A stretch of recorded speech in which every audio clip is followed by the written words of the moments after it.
Well, good afternoon. We got the graham cracker dessert in the refrigerator. Now we're going to make some soft molasses cookies.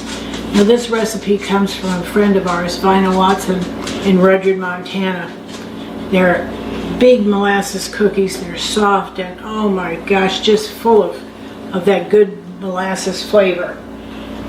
Now I'm going to double this recipe because one single recipe only makes about 15 cookies. Now how far do you think 15 cookies go? Not with our little cookie monster, Will. Just Will's the cookie monster in the house. So we're going to start out by mixing some shortening. Like I said, I'm going to double this recipe, and this is 6 tablespoons of Crisco. Now I sometimes buy these little packets of Crisco that you can slice. They have the measurements on the side. And they're a little more expensive than the big cans of Crisco, but I think they're a little more convenient.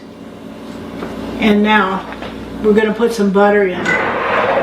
I've got, for a double recipe, 18 tablespoons of salted butter. I'm going to see if we can pop these in there without making too big of a mess. That may not happen.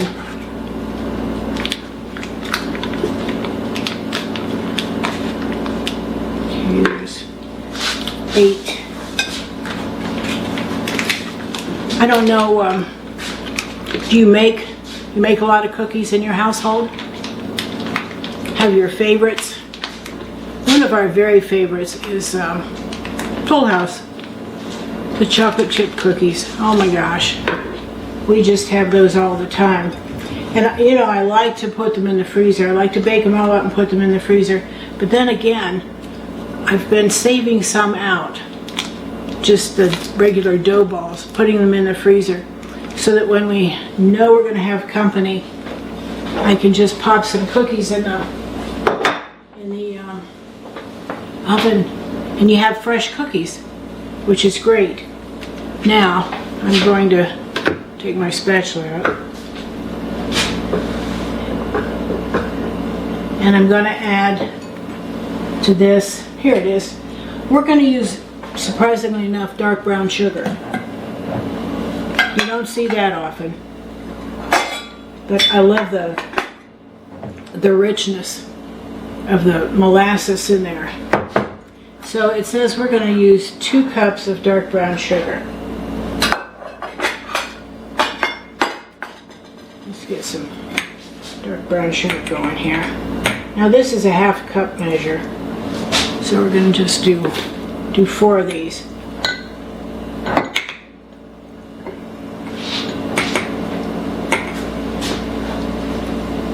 You know, we were looking at the weather forecast, and it looks like next week is going to be a real joy.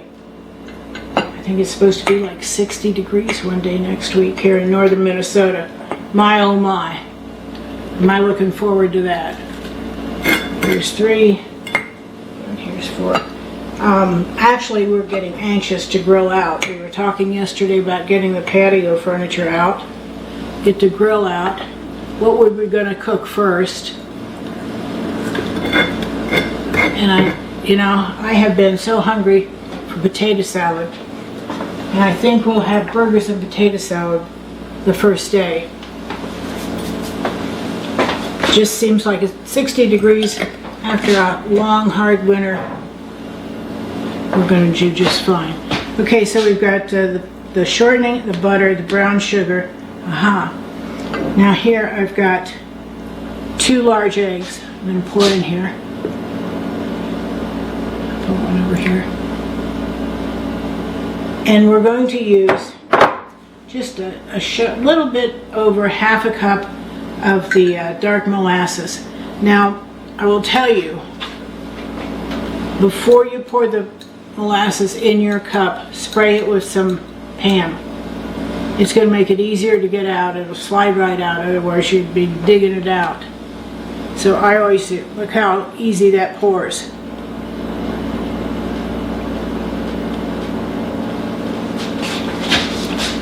Okay. Nice, huh? Okay. Get the rest of this out of here. And we're going to mix this together. Oops, I got some money outside. Well, that's fine. We put this in the sink so it doesn't get all over everything. Now we're going to turn this on.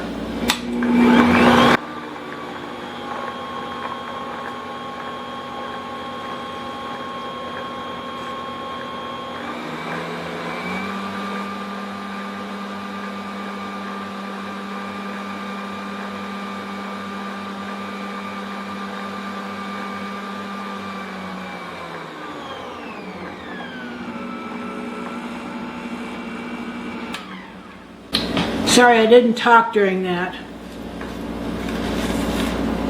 That way we can kind of tone down the noise the mixer makes. I'm going to scrape this down here.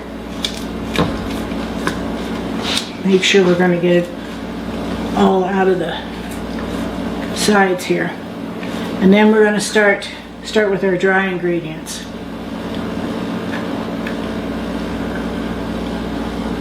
Okay.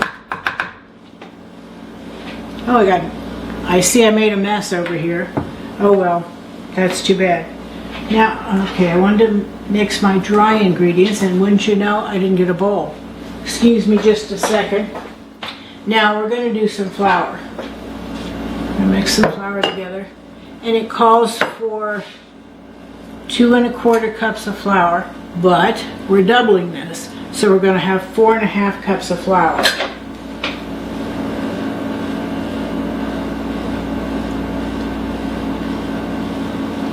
One.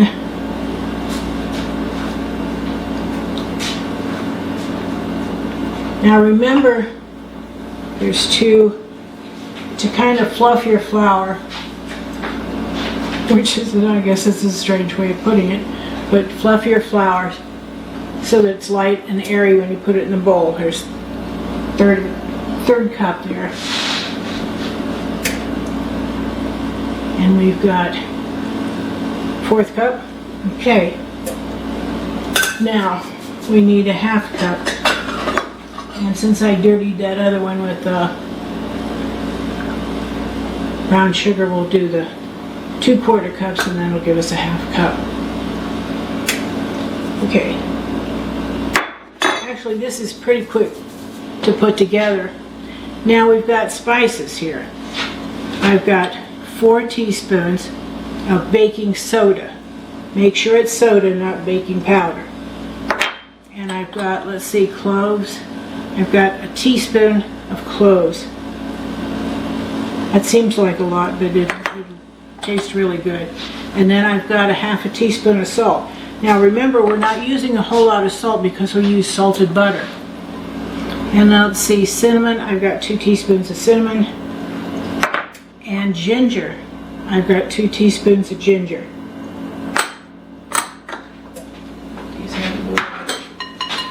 Kind of take a fork and stir this around, because we're going to add this little by little to our mixture here. And when we start to do that, I'm not going to be talking.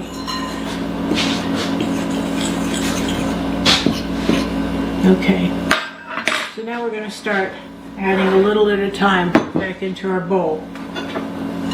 Alright, here we go. Looks like we've got it all mixed.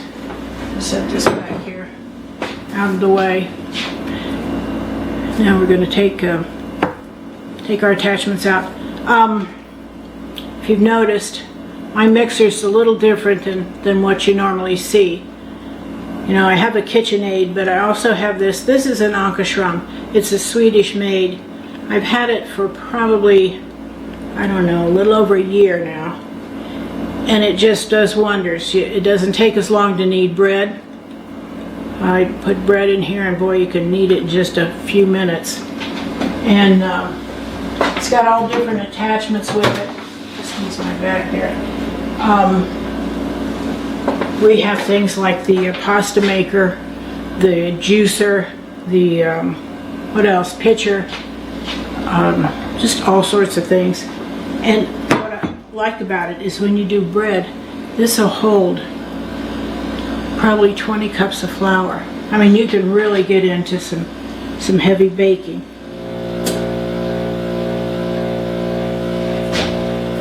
Okay, we've got all of our flour added. I kind of cleaned up my mess here so you could see what I was doing. Now I've got cookie scoop. It's about a 2-inch cookie scoop. I told you we were going to make some big cookies. So what we're going to do, we're going to take a cookie scoop, and this is a bowl of just granulated sugar. We're going to dump it right in there. We're kind of going to roll it around. Get all that sugar on there. We're coating it in more sugar. And we're going to set them aside here. So these are just delicious. You can tell by, oh, look, the dough, how sticky it is, how wonderful it's going to be. But you're going to do this, and I normally, on a cookie sheet like this with these big cookies, I normally just put 6 on there because they're going to spread out. And I've preheated my oven to 375. And we're going to bake these for about 12 minutes, 10 to 12 minutes, just until they're set. You do not, and I will tell you, do not overbake these. If you overbake them, you're not going to have soft molasses cookies. You're going to have a little snap of the molasses cookies, which is maybe what you want anyway. We like them soft. Okay. Now, I was trying to think what I do for my next video. And I think we might have to do something like, well, that's not coming out there at all. Like maybe a summer salad. That's kind of pushing the season too, don't you think? But I like pushing the season up. I'm tired of winter. Okay. And one more we're going to do. And then I'm going to put them in the oven. I don't know why those aren't coming out of there.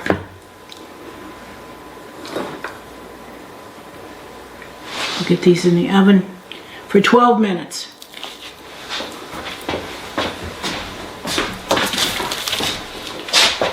This in the oven.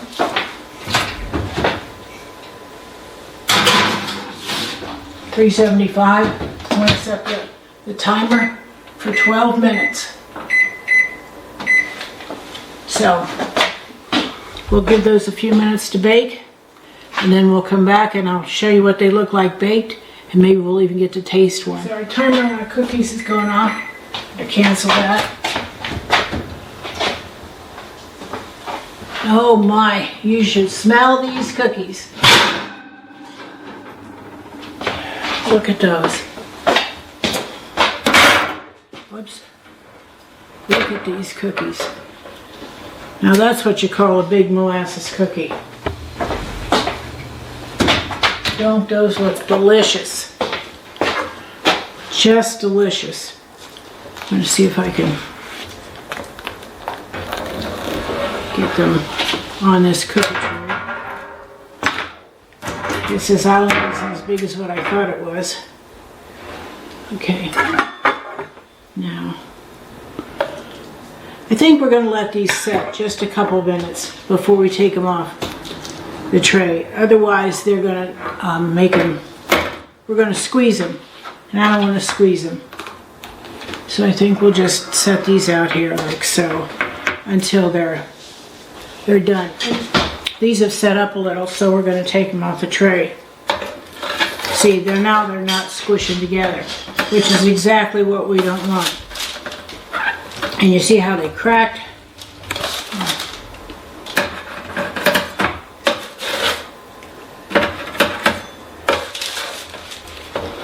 Don't these look wonderful? And you know, they freeze well too. You'll enjoy that. Now for the holidays, I make these. We have an open house every Christmas, and I make these molasses cookies for the open house, but I use a smaller scoop, and I make smaller cookies. Nobody wants to put that on their plate. They don't have room for anything else. So, let me set this over here.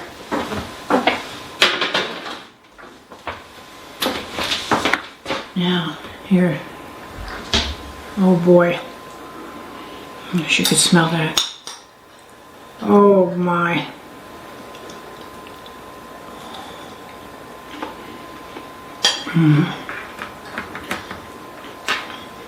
Warm.